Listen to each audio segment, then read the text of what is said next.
നിലമ്പൂർ മമ്പാട് പുള്ളിപ്പാടത്ത് ഭർത്താവ് ഭാര്യയെ വെട്ടിക്കൊലപ്പെടുത്തിയ സംഭവത്തിൽ പ്രതിയുമായി പോലീസ് തെളിവെടുപ്പ് നടത്തി. പോലീസ് ജീപ്പിൽ നിന്നും ഇറങ്ങിയതോടെ പ്രതി ചെറുവള്ളിപ്പാറ ഷാജി അലറി കരയുകയായിരുന്നു.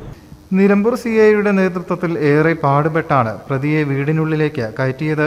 വീട്ടിൽ നിന്നും അലറിക്കരഞ്ഞ പ്രതിയെ പോലീസ് ശാന്തനാക്കിയതോടെ നടന്ന സംഭവങ്ങൾ പോലീസിന് മുന്നിൽ പ്രതി വിവരിച്ച് നൽകി.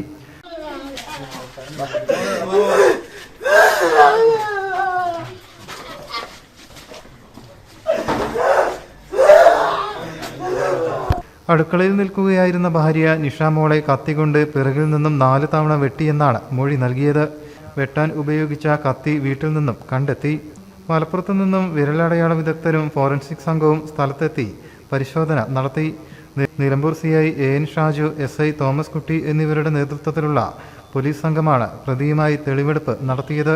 അതേസമയം മഞ്ചേരി മെഡിക്കൽ കോളേജിലെ പോസ്റ്റ്മോർട്ടം നടപടികൾക്ക് ശേഷം നിഷമോളുടെ സംസ്കാര ചടങ്ങ് ചുങ്കത്തറയിലെ new India church of God സെമിത്തേരിയിൽ നടക്കും. News bureau, Malappuram.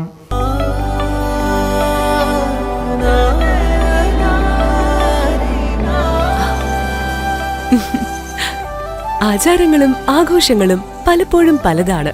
അതുപോലെ തന്നെയാണ് നമ്മൾ അണിയുന്ന ആഭരണങ്ങളും.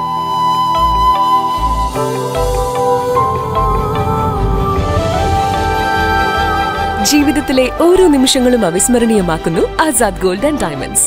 Azad gold and diamonds, Thazhepalam, Tirur.